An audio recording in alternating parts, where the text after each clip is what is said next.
nanti kalau dia kebuka arahnya, kamu ketinggalan dapat barang. Iya, udah bye-bye itu Tegang Ci biasanya. sendiri. Heeh. Tapi belakangan ini juga ada fenomena-fenomena yang mungkin bikin kaget kita yang selama ini punya apa ya, pemikiran bahwa kalau ampe allotment-nya gede tuh biar takut udah deg-degan kan, kayak jadi tegang gitu, weekend tegang gitu karena dapat penjatahan gede gitu kan. Tahu-tahu pas Iya, listing iya. masih kuat ternyata arah kayak gitu. Hmm, Begini-begini kejadian juga emang di market ya San, kadang-kadang nggak ada, ketebak ada. gitu. Ya, betul. Berarti nggak apa ya, nggak selalu juga ya kan, maksudnya yang allotmentnya sedikit terus sukses pasti arah mentok lengket.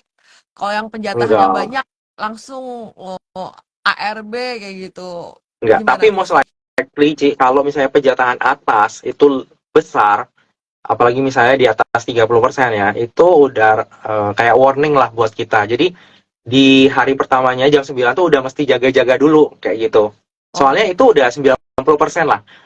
Ada juga yang 10% sisanya yang tetap naik. Kenapa? Jangan deh itu, jangan deh di sini. jangan di sini ya teman-teman, Ya, ya, di ya. forum lain aja, oke? Ya. Rahasia.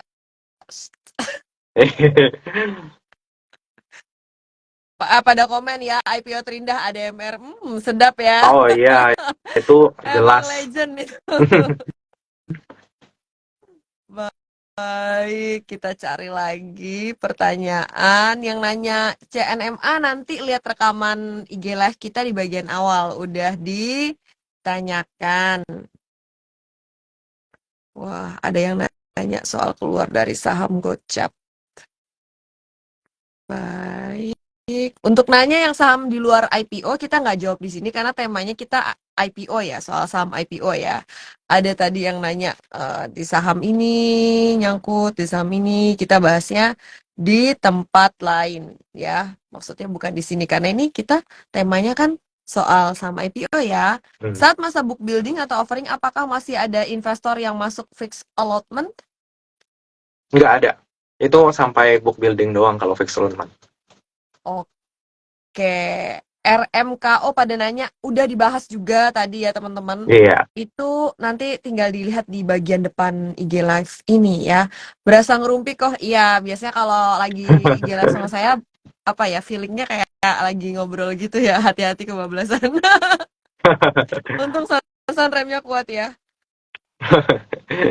Tadi juga yang nanya, kenapa sih IPO sangat banyak banget bulan Agustus ini? Kata Sansan karena mungkin ngejar momentum sebelum ARB-nya simetris, teman-teman tadi udah dibahas juga. Baik, baik, baik, baik, baik. Untuk misalnya IPO nih, di cancel nih San.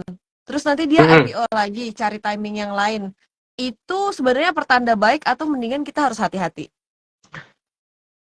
Em, Kalau misalnya dia ada perbaikan dari sisi fundamental, nah itu bisa jadi bagus sih, Ci. Terus dari sisi underwriter-nya, misalnya dia bisa ketemu nih yang underwriter-nya komit nih, bisa jagain dan lain-lain, itu lebih bagus.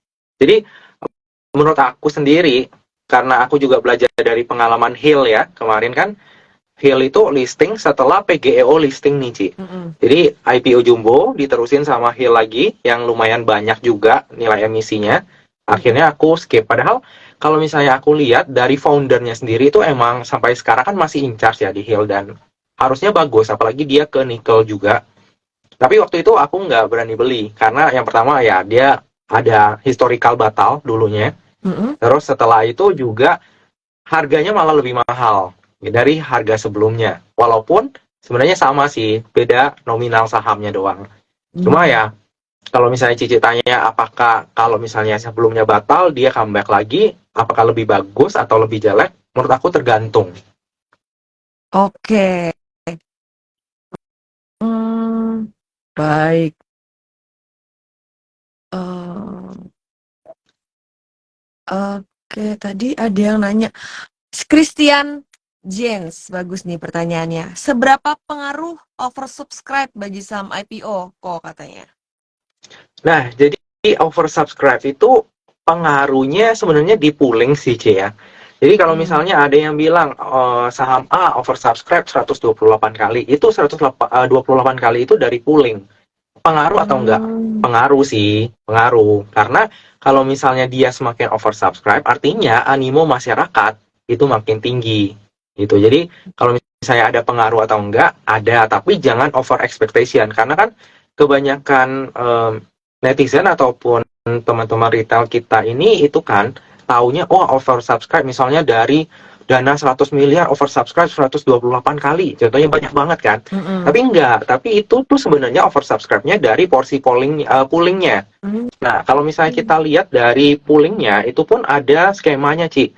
Jadi kalau misalnya dia oversubscribe di atas 10 kali, itu nanti poolingnya akan meningkat jadi berapa persen. Terus kalau di atas 25 kali, itu nanti porsi poolingnya meningkat seberapa persen. Jadi kalau oversubscribe-nya gede, itu artinya porsi poolingnya kita akan ditambahkan juga gitu. Dan itu berarti animo masyarakat itu gede banget, dan itu bagus. Oke. Oke, soal yang nanya kenapa IPO tiba-tiba di-cancel, udah dijawab di Iya. bagian atas ya, nanti lihat lagi ya teman-teman. Ada yang nanya, Eko Susanto 15 tips cara mengetahui memilih saham IPO yang berpotensi arah ini tadi sudah sebelumnya disinggung. Boleh kita, karena ini tinggal 8 menit lagi, IG Live-nya Hmm. boleh sekalian di highlight lagi kok, Sansan. Iya, jadi kalau arah ya secara simpel ada yang ngebit. Nah, kenapa bisa ada yang ngebit? Karena perusahaannya itu bagus, prospeknya cerah, dan waktu pooling itu dapatnya sedikit. Jadi mereka tuh berani untuk ngebit di harga yang lebih tinggi.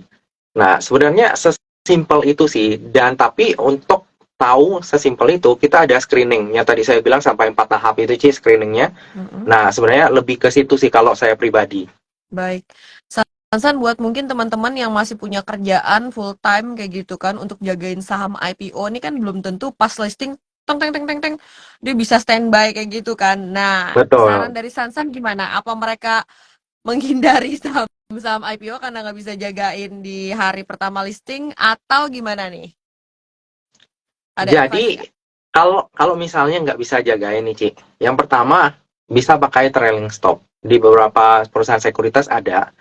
Tapi ini juga agak mengkhawatirkan karena kalau misalnya diguyur beberapa papan sekaligus, biasanya trailing stopnya itu telat ngikutin. Nah, pilihan kedua kalau misalnya emang nggak bisa standby nih jam 9-an ya, pilihlah saham-saham dengan fundamental yang bagus. Yang kalau misalnya amit-amit pun dia turun, kita itu keep-nya masih tenang gitu. Jadi kalau Karena mungkin mau misalnya nambah beli terus ya. betul kalau misalnya perusahaannya kita udah tahu PR-nya mahal banget, terus nggak ada prospek, ya kayak gitu bagi orang kantoran yang nggak bisa punya waktu standby jam 9, mending dihindari. Karena kalau kita nggak ikut, itu kita nggak rugi apa-apa, Ci. Tapi kalau kita ikutan, tapi kita nggak bisa standby, kita malah meresikokan modal kita. Ibaratnya kayak gitu. Baik. eh Rashid DSB nanya strategi scalping atau swing di saham IPO. Sebenarnya kalau saham IPO ini apakah cocoknya di gimana ini kalau strategi tradingnya atau apa yang perlu diperhatiin? Mana yang cocok swing, mana yang cocok scalping, mana yang cocok buat investing? Nah, kalau misalnya saham IPO itu justru para scalper tuh suka banget, Ci. Jadi Mm-mm. kayak ya beberapa orang yang udah hebat banget scalper, mereka tuh justru suka scalping di saham IPO bagus. Karena volatilitasnya itu tinggi banget dan itu liquid banget sih beberapa hari setelah IPO itu. Jadi justru mereka tuh senang kayak di Maha ini scalper pasti banyak banget yang tek tek tek tek tek kayak gitu. Mm-mm. Jadi ya kalau misalnya mau scalping di saham IPO, pilihlah yang bagus juga. Ada beberapa saham yang kalau misalnya pada ikutin saya, pastinya udah tahu nih. Kita sebut ya misalnya underwriternya ya, underwriternya SH udah tahu nih. Dia tuh pasti bawa naik ke atas, tapi kita tuh harus tahu kapan harus berhenti dari saham itu. Karena ujung-ujungnya pasti tujuan akhirnya di harga bawah gitu. Jadi harus pintar-pintar juga lihat karakteristik saham dan karakteristik underwriter yang bawainnya. Hmm, itu ya karakteristik pilotnya teman-teman ya. Betul. Mm-mm. Baik, tadi ada yang nanya. Hmm, bentar, sebentar, sebentar. IPO yang listingnya bersamaan, kadang-kadang satu hari bisa 2 IPO. Itu pertanda baik atau buruk? Bagus nih pertanyaan Oktagram 88.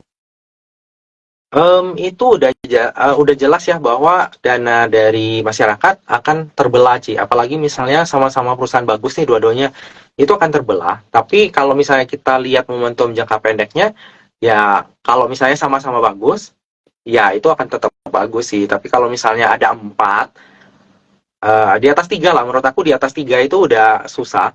Pasti bakalan ada dua yang dikorbanin biasanya di market itu. Kalau misalnya ada empat nih yang IPO barengan, duanya pasti merah biasanya gitu. Jadi kalau misalnya bisa itu ya memang kalau satu hari satu ya lebih bagus. Tapi aku juga pernah tanya mekanismenya ke orang market juga, nggak bisa segampang itu Ci, karena dari OJK kasih jadwalnya itu ya itu emang mereka ada jadwalnya tersendiri lah, dan kita tuh nggak bisa kayak, oh aku mau request dong, aku nanti di hari Jumat aja untuk listingnya hari bagus gitu-gitu. Nah itu nggak bisa Ci. Jadi ya emang dari emitennya nggak bisa menentukan juga, makanya agak sulit kalau misalnya kita maunya listingnya satu hari satu gitu. Emiten juga mau supaya dananya terserap bagus kan, tapi ya itu nggak bisa.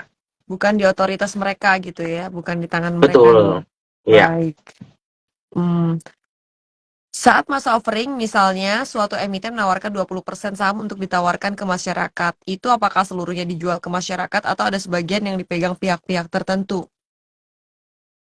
Ada dong. Jadi kan kalau misalnya mereka nawarin 20% ke masyarakat, itu kan 80%-nya pooling, Ki. 80%-nya fixed allotment, 20%-nya pooling. Gitu. Jadi kalau misalnya 20% tadi yang di awal yang diambil dari portfolio itu 20% senilai 100 miliar, berarti fixed allotment-nya itu 80 miliar, sisanya 20 miliarnya itu di pooling. Dan kalau misalnya nanti oversubscribe, poolingnya ini dari 20 miliar akan naik lagi tergantung oversubscribe-nya berapa kali. Jadi ada pengaruh. Oke, suara saya agak jauh katanya. Tolong dekatkan. Baik, saya dekatkan lagi nih ya. Teman-teman, ini kita udah hampir habis waktunya. Saya tanyakan yang terindah dan yang tidak terindah ya, biar bahasanya nggak agak sopan sedikit. IPO yang pernah diikuti oleh Sansan. Jadi yang sukses banget dan yang melekat di benak karena nggak sukses. Yang mana tuh, San?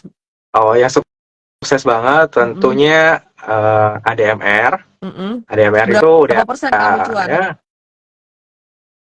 aku tuh cuan pada 500-an% ya kalau Oh, nggak salah. Dan itu pun setelah aku jual masih naik terus Ci sampai 3.000 Ci. Iya, itu itu memang. sesuatu lah. Ya, lalu yang kurang sukses, yang jadi Kalau pelajaran yang banget. kalau biasanya yang aku jadiin pelajaran tuh aku keep Ci. Jadi sekarang masih ada GTSI sama BMBL di porto aku. Dua ini aku jadiin pelajaran. GTSI aku udah tahu waktu itu resikonya gede, tetap berani ambil. Untungnya waktu itu ambilnya juga nggak terlalu banyak ya. Mm-mm, Jadi sekarang udah aku keep untuk jadi reminder. mm-mm. BMBL itu adalah salahnya aku average down terus. Padahal kalau misalnya aku cut loss saat itu, resikonya yang aku terima tuh sebenarnya kecil. Tapi karena aku terlalu idealis waktu itu, belum terlalu tahu juga mekanisme market di belakangnya gimana, aku average down terus. Sampai sekarang ya lumayan gede lah untuk floating loss-nya. Masih aku keep dua saham itu. Jadi size-nya makin gede karena di average down kayak gitu ya. Betul. Dan ini juga aku Oke. pertama kali nih kayak yang aku bilang ke Cici, dulunya aku tuh selalu saham IPO kan cuma untuk kejar momentum jangka pendek ya. Mm-mm, Kalau udah nggak kuat atau apapun arahnya kebongkar, pasti aku jual. mm-mm, Nah, kalau dulu kayak gitu. Tapi sekarang, mungkin ya karena bisa dibilang privilege aku sebagai content creator IPO ya, Ci. mm-mm, Jadi sekarang tuh kayak udah mulai nih kenal direksinya BDKR contohnya ya. Aku tahu mm-mm. nih mereka tuh nanti kedepannya bakal gimana. Terus kemarin ketemu sama direksinya Maha, oh proyek kedepannya bakal ini. Nah, ketika aku mulai tahu untuk mereka itu kedepannya proyeknya apa, prospeknya bagus, nah aku mulai coba untuk meyakinkan diri lah bahwa kayaknya ada juga sih saham-saham IPO yang mungkin bisa kita keep untuk jangka waktu panjang. Kalau dulu kan kita tuh selalu mindsetnya, termasuk aku, saham IPO itu kan mahal sebenarnya. Kalau misalnya dia udah naik bagger nih atau double bagger, di beberapa waktu, kalau kita nggak jual ngapain?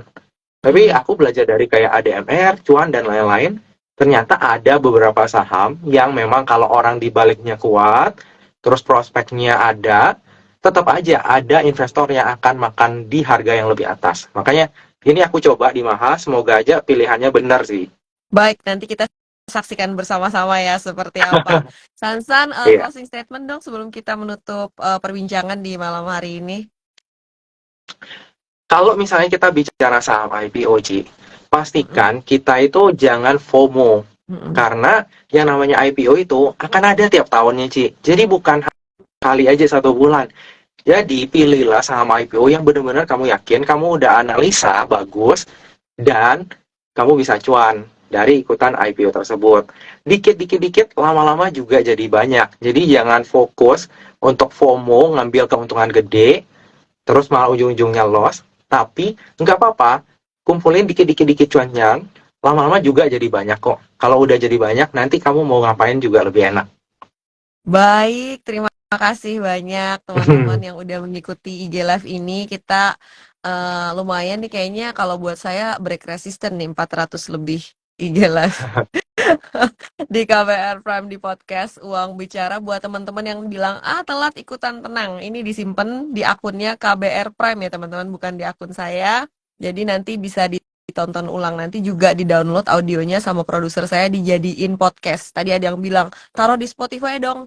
Iya, kalian lihat aja di Spotify ada podcast namanya Uang Bicara. Nah, nanti ini akan diupload ke channel itu, di channel atau akun Spotify-nya Uang Bicara. Terima kasih ya Sansan waktunya. Iya, Lama loh saya thank you, Cik nungguin sampai Alin. Sansan ada waktu untuk IG Live. Thank you loh Sansan. Ya, thank you, Sukses thank untuk you.